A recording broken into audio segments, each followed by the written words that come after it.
बम ले लो, बम ले लो, बम ले लो, ये हम नहीं कह रहे, ये कह रहे हैं पाकिस्तान के डिफेंस एनालिस्ट लाल टोपी जैद हामिद। जी हां, एक बार सुन लेते हैं। और पूरी दुनिया का कोई मुल्क अफोर्ड ही नहीं कर सकता कि पाकिस्तान अपने न्यूक्लियर वेपन्स एक्सपोर्ट करना शुरू कर दे ऑफिशियली।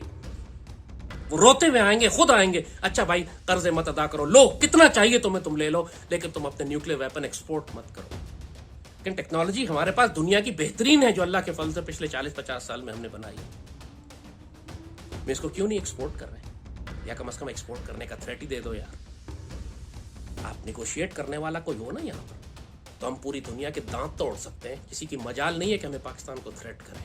ना हमें अपना 500 अरब का सोना बैरक गोल्ड को देने की जरूरत है, वो डील कैंसिल करनी पड़ेगी। ना ईरान को 18 अरब डॉलर देंगे हम। पाकिस्तान के अर्बन नक्सल्स नगर निगम की गाड़ियों में पकड़े जा रहे हैं। दर्शकों, पाकिस्तान में जब भी कोई संकट आता है, सबसे पहले जो चीज लॉन्च होती है वो है कटोरा। जी हां भाईजान, वो जब भी मुश्किल में होते हैं वो सबसे पहले कटोरा निकालते हैं। दुनिया के कुछ लोगों को लगता है कि पाकिस्तान मिसाइल लॉन्च करता है, नहीं, वो सबसे पहले निकालते हैं कटोरा और जज्बाती बयान, जैसा बयान आपने जैद हामिद का सुना। इस तरह के बयानों का सबसे अस्थायी चेहरा जो है वो जैद हामिद ही है। एक बार फिर से जैद हामिद ने स्टूडियो में बैठकर नक्शों, नकली तर्कों और भारी आवाज के साथ ऐसा माहौल बनाया जैसे इस्लामाबाद से दिल्ली तक टैंक पहले ही पहुंच चुके। लेकिन जैद हामिद जैसे लोग ये नहीं बताते कि अगर पाकिस्तान इतना ही ताकतवर है तो हर बयान के बाद IMF की फाइल क्यों खुल जाती है मेरे भाई। IMF का फाइल मतलब वो भीख वाली फाइल, जिसमें पाकिस्तान अपनी गुर्बत और अपनी लाचारी का हवाला देकर IMF से ये कहता है पैर दो, पैर, वो जो पंजाबी स्टाइल में कहते हैं, पैर लगे हुए हैं, आपने देखा होगा धुरंधर में, वो वाली बात कि माई बाप पैसे दे। पाकिस्तान की डिफेंस पर हो रही बहस का पहला नियम है तैयारी दिखाओ, हालत मत दिखाओ। कागज पर परमाणु ताकत दिखाओ, कागज पर परमाणु ताकत, मिसाइल की रेंज, रणनीतिक गहराई, ये सब बताओ, जबकि जमीनी हकीकत में पेट्रोल की लाइन, बिजली के लिए कटौती और बजट के लिए IMF की शर्तें ही दिखती हैं। अगर युद्ध तैयारी से जीते जाते तो पाकिस्तान अब तक कम से कम आर्थिक जंग तो जीत ही चुका होता।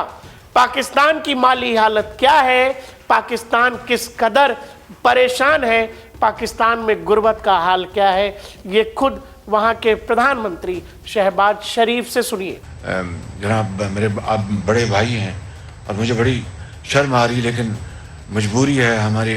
आप जानते हैं, आप हमें $1 अरब और दे दें। तो उसने कहा कि शहबाज शरीफ आप मेरे भाई, मैं आपको किस तरह इनकार कर सकता हूँ। मैं हाज़िर हूँ कि मुझे बड़ी मुझे आई फील वेरी एम्बैरेस्ड कि मैं आपसे हर दफ़ा आता हूँ, कोई और आता है तो आप कहते तो नहीं, लेकिन दिल के अंदर तो आप समझते होंगे ये पैसे मांगने आ गए हैं। अब सवाल है कि पाकिस्तान का परमाणु हथियार ढाल है या बहाना। हर दूसरी लाइन में न्यूक्लियर ऑप्शन का जिक्र आता है, जैसा कि आपने जैद हामिद को सुना। जैद हामिद चिल्ला चिल्ला कर ये कह रहा है कि पैसा जो है देने किसी कोई जरूरत नहीं है, जो कर्जा हमने लिया है हम नहीं लौटाएंगे। ये बड़ा मुश्किल है। अब जिन लोगों ने भी एक दूसरे को कर्ज दे रखे हैं, जैद हामिद को देखने के बाद पाकिस्तान में वो लोग परेशान हैं कि जैद हामिद का सिस्टम चला तो कर्ज लेने वाला कर्ज ले लेगा और वापस कभी करेगा नहीं, क्योंकि फिर वो पाकिस्तान की तरह कहने लगेगा कि भाई साहब हमारे पास बम है और अगर आप कर्जा मांगेंगे तो हम बम फोड़ देंगे। यही जैद हामिद समझा रहा है, जैसे परमाणु हथियारों का कोई रिमोट कंट्रोल हो और बटन दबाया और सब ठीक हो गया। जैद हामिद का फॉर्मूला यही है और पाकिस्तान इसी तरह का देश है। लेकिन सच क्या है? सच यह है कि परमाणु हथियार युद्ध जीतने का हथियार नहीं है। यह युद्ध टालने के लिए और डर के लिए होते हैं। और जो देश हर बहस में न्यूक्लियर कार्ड दिखाए वो असल में यही बता रहा होता है कि उसके पास परंपरागत लड़ने की ताकत है ही नहीं। नक्शे में बड़ा, अर्थव्यवस्था में छोटा, पाकिस्तानी डिफेंस नैरेटिव में नक्शे बहुत बड़े बड़े होते हैं। पूरा इलाका ऐसे दिखाया जाता है जैसे अगले ही हफ्ते सीमाएं बदल जाएंगी। लेकिन वही नक्शा जब अर्थव्यवस्था पर आता है तो अचानक छोटा हो जाता है और पाकिस्तान अपनी हैसियत के मुताबिक की कटोरे के साथ सामने आ जाता है। जीडीपी गिरती है, विदेशी निवेश भागता है, उद्योग धंधे बंद होते हैं और फिर कहा जाता है कि ये सब अंतर्राष्ट्रीय साजिश है। भाईजान, ये अमेरिका वाले हमें जीने नहीं देते। भाईजान, ये अमेरिका की साजिश नहीं है, ये हिंदुस्तानियों की साजिश नहीं है। भाईजान, ये सिंपल मैथ है। भाईजान, सेना बनाम जनता की बात जब करेंगे तो सुरक्षा किसके हाथ में होती है पता नहीं होता। डिफेंस बहस में सेना को राष्ट्र के बराबर रखा जाता है, लेकिन असली सवाल यह है, सेना सुरक्षित है या जनता? जब स्कूल बंद हो, अस्पतालों में दवाइयां ना हो और महंगाई रिकॉर्ड तोड़े तो क्या ही सुरक्षा और क्या ही सेना। एक मजबूत देश सिर्फ बॉर्डर से नहीं, घर के अंदर से भी मजबूत होता है। हर हार का एक बहाना इतिहास उठाकर देख लीजिए।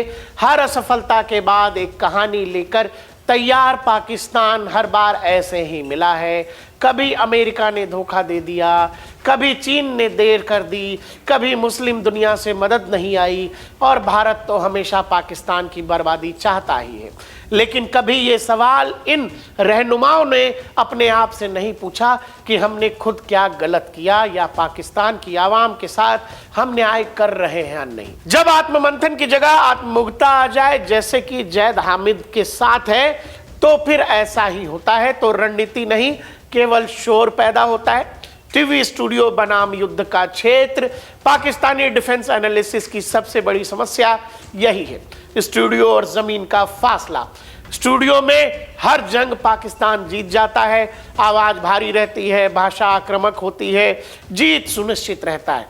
लेकिन जमीन पर जब भारतीय सेना का सामना होता है, वहां इनके पास पेट्रोल नहीं होता, स्पेयर पार्ट्स नहीं होते, लड़ने के हथियार नहीं होते और कूटनीतिक अलगाव भी कई बार देखा गया है। युद्ध स्टूडियो में नहीं जीते जाते, वो लॉजिस्टिक सपोर्ट, अर्थव्यवस्था और कूटनीति के आधार पर जीते जाते हैं। पड़ोसी बदल गए, नैरेटिव नहीं बदला। सबसे जरूरी बात है कि दुनिया बदल चुकी है। युद्ध अब सिर्फ टैंक और बंदूक से नहीं लड़े जा रहे, टेक्नोलॉजी से लड़े जा रहे हैं, अर्थव्यवस्था से लड़े जा रहे हैं और वैश्विक भरोसे से लड़े जाते हैं। लेकिन पाकिस्तान का नैरेटिव अब भी 90s के दौर में अटका हुआ है। वही पुरानी स्क्रिप्ट, वही पुराना डर और वही पुराने दुश्मन। समस्या ये नहीं है कि पाकिस्तान बोलता है, समस्या ये है कि पाकिस्तान सीखता ही नहीं है। पाकिस्तान के डिफेंस बहस असल में ताकत का प्रदर्शन नहीं है, असुरक्षा का संकेत है। जो देश हर दिन दुनिया को डराने की कोशिश करे, वो खुद सबसे ज्यादा डरा हुआ होता है। और जब राष्ट्र रोस्टर नहीं, रियलिटी चेक पर आता है तो सच्चाई सामने आ जाती है। पाकिस्तान के हुक्मरानों को, सेना के जनरलों को किसी ने ये नहीं बताया कि राष्ट्र भाषणों से नहीं, नीतियों से मजबूत होता है। और जो देश हर रात टीवी पर जंग जीत ले, वो अक्सर सुबह IMF के दरवाजे पर कटोरा लेकर खड़ा मिलता है। जैद हामिद की बात के साथ हम आपको छोड़े जा रहे हैं। ये बात आपको मजाक जरूर लगे, लेकिन जैद हामिद जो कह रहा है वो एक सीरियस थ्रेट भी है दुनिया के लिए कि क्या कभी ऐसा हो सकता है कि पाकिस्तान सरे राह, बीच बाजार दुकान सजाकर बैठ जाए, जैसे दिवाली के पटाखों की दुकान होती है ऐसे, और न्यूक्लियर हथियारों की सप्लाई दुनिया के तमाम देशों को करने लगे, जैसा कि लाल टोपी बता रहा है कि कोई चीज इम्पॉसिबल नहीं है। जो पाकिस्तान की लोकेशन है, जो हमारे अलायंसेस हैं चाइना के साथ, टर्की के साथ, सऊदी अरब के साथ, इस रीजन में जो हमारी पोजीशन और स्टेटस है, न्यूक्लियर वेपन स्टेट है, जो पोटेंशियल है हमारा, दुनिया का कोई मुल्क अफोर्ड ही नहीं कर सकता कि पाकिस्तान डिफॉल्ट करे।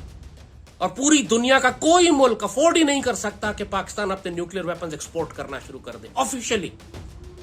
वो रोते हुए आएंगे, खुद आएंगे, अच्छा भाई कर्जे मत अदा करो, लो कितना चाहिए तुम्हें तुम ले लो, लेकिन तुम अपने न्यूक्लियर वेपन एक्सपोर्ट मत करो। लेकिन टेक्नोलॉजी हमारे पास दुनिया की बेहतरीन है, जो अल्लाह के फजल से पिछले 40-50 साल में हमने बनाई। मैं इसको क्यों नहीं एक्सपोर्ट कर रहे, या कम से कम एक्सपोर्ट करने का थ्रेट ही दे दो यार। आप निगोशिएट करने वाला कोई हो ना यहाँ, तो हम पूरी दुनिया के दांत तोड़ सकते हैं। किसी की मजाल नहीं है कि हमें पाकिस्तान को थ्रेट करें। ना हमें अपना 500 अरब का सोना बैरक गोल्ड को देने की जरूरत है, वो डील कैंसिल करनी पड़ेगी। ना ईरान को $18 अरब देंगे हम,